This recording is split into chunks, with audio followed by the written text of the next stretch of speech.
Duke fans, what's up? We're back with the Brotherhood podcast. It's been about a week and a half now since the season officially ended for us here. And I'm welcomed by two key returners in the backcourt for next year, Tyrese Proctor and Caleb Foster here. Yes, sir, man. Appreciate you. Yo, let's go up. Thanks for having me, man. Here to talk about a couple different things today in terms of the decision to return next year, everything that comes with that, what this past couple of weeks have been like, what you're envisioning for the summer, and everything like that. But before we get into all that, let's talk for a couple of minutes on what your freshman year was like, what you thought about the end of the season for Reese, your second year returning, and what you thought about the season as a whole. So, Caleb, first freshman year at college at Duke, how did it go for you? What were your thoughts? When you look back on the whole thing? My freshman year was great. I mean, I learned a lot. Obviously, my season was cut short, but I got two perspectives of like watching it from the sideline and playing in it. So, I mean, I learned a lot. I'm very thankful for the opportunity I got. Yeah, I'm sort of similar to Caleb. Obviously, getting injured at the start of the year set me back a little bit, but like he said, I sort of got two perspectives because I'd never been out that long. So just trying to do whatever I could while I wasn't on the court. It was a learning experience for sure. But I thought we had a great year as a team. Obviously made it to the Elite Eight and stuff like that. And I thought it was overall a great year. Not a lot of people talk about how important it is just staying healthy throughout the whole course of a year. It's not like very controllable from our angle, so people don't harp on it or focus on it. But in the course of a season, like the teams that stay the healthiest tend to do the best. Yeah. Caleb, how about, and you're watching it from the sideline, but you still are in the meat of it. How about March Madness as a whole? What's your take on it? What you thought it was going to be? I mean, it's probably even better. I mean, it was tough sitting there watching, but I mean, when we go back next year, I got a different perspective. I know what it takes to go as far as we did and to improve and get better. So there's 2 games. I know you're second time in March Madness, but 2 games further. Any? No, it was a lot different. I feel like this year was. I feel like you could say the same. I feel like it was a different vibe this year than last year. I feel like last year everyone, because it was our first year, coach's first year as a head coach, like it was a lot of new things that we were learning and stuff. But I feel like this year, especially like in the regular season, like the Saturday Monday games, we had 4 of them in the regular season, I think. Yeah. So I think those helped a lot. And then we were all just like we all been there before, so we sort of understood what it took, how different it is compared to the regular season. So yeah, I enjoyed it. Drastic difference between last year and this year of March Madness. Going in with a 10-game win streak, I think, last year, and then this year. 2 losing streaks that both games we felt like we could have won, and both games we went into with the obviously playing for an ACC title and then playing for another ACC title right after. 2 heartbreaking losses, different with the team mentality there, and I thought it showed a lot about our group in terms of team toughness and confidence coming into that first weekend, especially losing last year in the first weekend. We were coming in hot this year, exact opposite. I think, any perspective on that from either of you? I think it just showed how resilient we were. I think it was a unique time period because, like you said, we came off 2 losses against obviously UNC, who's a rivalry, and you don't want to lose to them, period. But NC State as well, and we were sort of at the bottom of the bottom, like in terms of. I mean, obviously the mood wasn't that good because we just lost 2 games and the last time we lost 2 games was the start of the year, Arkansas and Georgia Tech. And this probably hurt worse. I'd say that was the lowest we were as a group. The whole year. For sure. But I think it just showed how much, respect and trust we had in one another. We understood, what we had to do. And then obviously, win or go home sort of speaks for itself. But I think it just showed everyone and ourselves, I think, that we put the work in, we stay together, 15 guys, coaches. I think the rest of it spoke for itself. Yeah, for sure. It's definitely tough going out, Elite Eight, 1 game from the Final Four. But, when you lose 2 games in a row, like, your confidence, or normal team's confidence, will just derail and just go to pieces. But we found it, and I felt like we made a great run at it, and me and Tyrese learned a lot as far as like what it takes to get to the Final Four, and we're trying to bring that next year. 100%. Let's move into this past week and a half. I think it's been 10 days now since the loss. What can you talk to me? Obviously, as both decided come back and be here next year.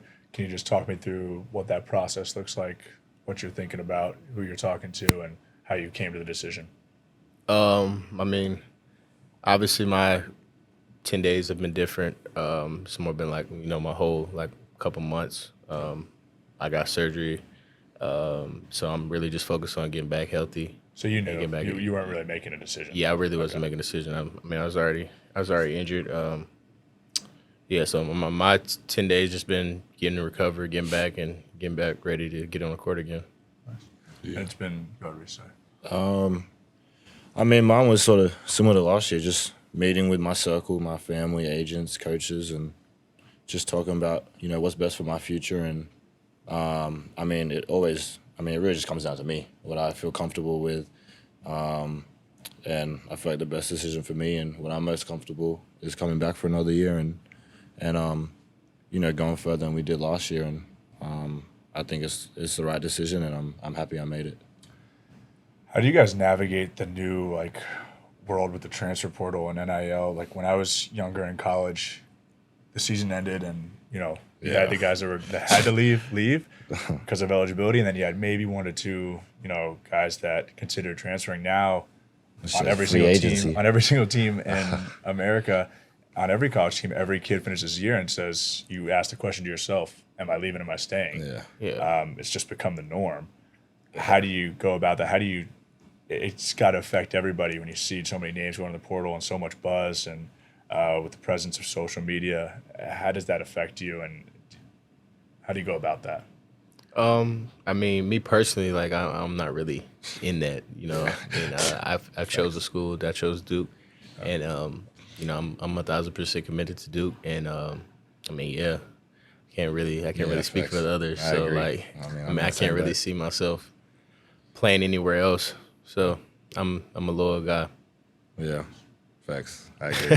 I feel like it'd be crazy to go to a new school and learn everyone, just relationships you have to build again. And then how was it for you? Difficult. Yeah. Basically, it's really different. It's like starting over, right? Yeah. Yeah, essentially. Mine was a little different because I graduated and spent 4 years at a place. So I'm sure it's even harder when you transfer after 1 or 2. Yeah. But it's really weird, and you're nervous about how you're going to integrate into the system. Yes. And it was weird for me because I was trying to be a leader for you guys and be a mentor and an old guy in the locker room. But I was still learning every day how Coach Shire wanted things run. I was in a different boat because I had played college basketball forever before you guys had, but I'm still day one in a new program, just like it was for you guys. Yeah. So it's different. It's hard. The transfer portal can look romantic from the outside. When you get in there, it's a different world, and it can bring a lot of negative effects as well. So I glad think you guys both aren't in it. I think that it would be hard to to win at a high level. You need a connection between guys, that's and if you just transferring, you can't really build that connection. You know what I'm saying? It got to be a different you gotta have the same trust. To win. And if you you just up and leave, then you got to start that over. You know what I'm saying? Bond between the coaches, you learning a new staff, and then the team, obviously. But it's hard. I'm sure you guys have both played enough now to realize just how important relationships and dynamics between players and staff and everything is pivotal to winning. Yeah. How about moving into the summer? Are you guys going to work out somewhere? You guys won't be here. We're not here for summer term 1. No, I'm gonna go home. I'm gonna get my ass home, bro. I need to go back to the beach. For real. No, I'm gonna be home for a little bit, and then I'll come back over and start on my workouts or continue my workouts, and that's sort of still in discussion now of where I want to go and what I want to do. But I'll be back here for sure. Yeah, what's your not a timeline, but when do you hope to be starting doing stuff again, and what do you want to work on this summer? I think around June is a time that they said I would be back on the court. I'm not sure as far as what I would do the summer where I would go, Probably think I'm gonna stay here a little longer, get my rehab going. But I might go back to LA where finish my senior year, train with my old trainer Chris Johnson, and get ready for the year or next year. And this summer is going to be such a huge, as it always is. You guys are now 2 years into it. I mean, you'll be a seasoned vet. You're a vet now as a sophomore at Duke. Yeah. But the summer is such a pivotal time to bring the team together, build those core values that you have to back up on in March. What's really the biggest thing for you guys now that you've been through it? You've been through one season, two, that you want to work on this summer as a group when you think about next year's team, how you want to help shape that as returners in the backcourt? I think from the first 2 years that I was here, I mean, I obviously missed the first summer because I had the Australian stuff going on. So I've only been here for one summer, but I feel like it's going to be very different. Like, I feel like it's going to be very different, a lot more intense this summer. Just bringing guys. I feel like we did a decent job bringing, like, the freshmen this year up to, or trying to get them up to, grow up as quick as possible. I mean, obviously, me getting hurt and stuff like that helped in the season, but preseason, I feel like just doing everything together. I think that's a big thing. Facts. Just building, that relationship with everyone and everyone being on the same page with one another. And, I mean, pickup's a good way to start with it, for real. I mean, I think pickup, just playing, even though it's open and stuff like that, just getting a feel for each other and stuff like that. But, just doing stuff off the court, just hanging out and, I mean, going to do some events or whatever it is. And but I think dinners? Yeah, hibachi dinners. We had plenty of those. Nah, but facts though. We just gotta, bring the young guys with us. Obviously they don't know what it's like. I mean, Tyrese this is gonna be his third year. He got 2 years of experience. So I mean, my 1 year. You're not the young guy anymore. Yeah, you're man. a vet now. Yeah. You're talking to the young guys. I gotta go. I gotta come in leading with my voice and really help the young guys. Adjust to college basketball, and I mean that's a big goal of mine. What's the big when you say adjust to college basketball? You've been through 1 year. What's the biggest thing that like surprised you, or you took note of that you want to bring, that you want to help these new guys in and help? I mean, really, it's just like a totally different game: speed, physicality, attention to detail, boxing out. Like one play could lose you the game, and I mean I learned that really quick. So, just practicing and learning, helping them learn, like, little things matter. I mean, high school, we get away with that, but in college, like, it's an equal playing field. Everybody's just as good as you, and, yeah. And lastly, it's more individual than a team question. The summer is such a pivotal time for you to work on your own personal game. Is there anything that either you're going to be working on personally that you really want to take time and focus on this summer to add to your bag? I mean, obviously, I'm gonna just sharp up everything I've been doing past summer. But I mean, for me, it would probably be leadership, using my voice and really talking, because I'm gonna be the old guy now, so I gotta use my voice. That's the biggest thing. You ready for people to start calling you OG in the locker room? Yeah, it's pretty humbling. Yeah. Yeah, I mean, obviously sharpening up stuff. I think a big thing for me this summer is just getting my body right. Just attacking the gym and just being in the weight room a lot and, obviously working on my game and stuff like that. But I think a big thing is just getting my body right and just ready for next year. Nice. And then it's more individualized questions for this whole year in your mind. Caleb, can you talk about the injury and how that's been for you, what the process has been like, and what you think you've learned? Because it's you have an interesting perspective as a guy that was rising up and playing his best basketball, and then you're sidelined. Yeah. Not an easy thing to go through. Nah, it's definitely not. I mean, it's something that I've been like. I mean, it's kind of been bothering me a little bit, but after that Wake Forest game, it kind of just like I just can't do it anymore. Mm-hmm. It's definitely a humbling thing. It's challenging, but things happen. You just gotta adapt and overcome, and that's what my parents taught me when I was young. So, I mean, yeah. Oh, it's a good perspective on it. Facts. It must just be so difficult. I remember, and this is back to last year's game against Tennessee, how heartbroken Mark was not to be able to play. Yeah. And I saw a ton of that in you this year. Yeah. Is it just, what are the emotions like when you're sitting on the sideline, and trying to help the team, and, I mean, and you can't do it physically. I mean, it just is. I mean, it is heartbreaking. You know, you want to be out there so bad with your team. Obviously, March Madness. We start off in Brooklyn. Like, I mean, it's amazing vibes. Like, I want to be out there so bad, but I really just took it and just tried to learn from it. You know, learn as much as I can, and just improved for this year. You know, to be better and to take on a bigger role for this year's team. There we go.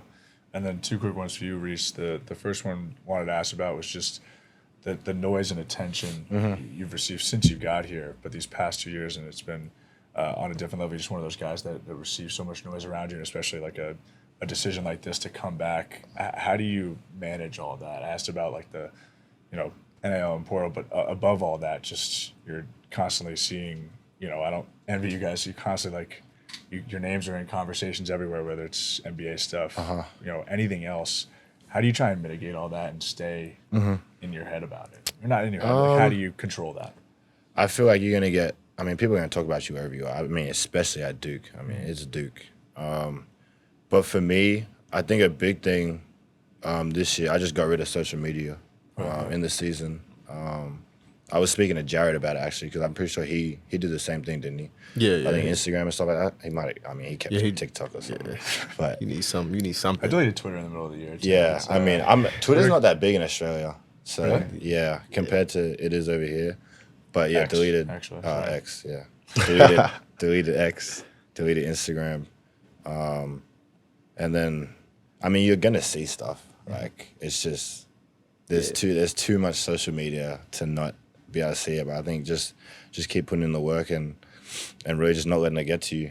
You don't want to get too big of a big head, and you don't want to, let it get to you to the point where you lose confidence or something. So I feel like just staying in between those two is a really big thing. Staying steady is incredibly hard. Was that it was Todd Gurley that came and mentioned that to us when he said his biggest line to us was, you're never as good as people say you are, and you're never as bad as people say you are. Yeah. And that's hard to conceptualize in the middle of a 6-game win streak or a 2-game loss streak like we went through.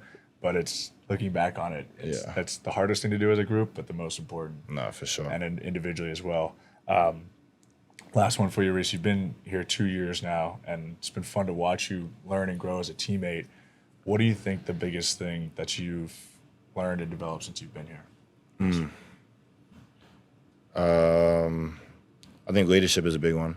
I obviously was a leader back home towards the end of my career in Australia, at the academy and stuff like that. But I feel like college is just so different. Like, everyone is a top guy. Yeah. And, all the egos and stuff like that at the start of the year, you might have the number 1 recruit or whatever it might be, and, might have 3 stars, 2, whatever it is. Just getting everyone on the same page and just, forming that bond is something that I learned is, way more important than all the on-court stuff. And it's, it just is, just all the relationships that you build and the more work you sort of do preseason with that, obviously your basketball stuff, you got to improve and stuff. But I feel like that's, the biggest thing that I learned, just the environment and, just the environment you want to create going into a season and then maintaining that, because when, stuff hits the fan, you're going to lean on the guys in the locker room and the coaches and stuff like that. So you want to be able to trust and believe what they say is real. So I feel like that's the biggest thing that I sort of learned. No, absolutely. You're spot on. Yeah. All right, well, that's all the time we got. So that's a wrap, but appreciate you guys coming to take I appreciate the time. you, bro. And, I appreciate you, man. I'm jealous of the fans getting to watch you guys for another year next year in the backcourt. Well, actually, I'm gonna join the fans and supporting you guys. Yes, sir. I'm jealous I don't have another year to play with you guys, but I'm excited to cheer you on from the sideline and watch you guys kill it next year. My brother, bro. Appreciate you, buddy. Yes, sir. Yes, sir.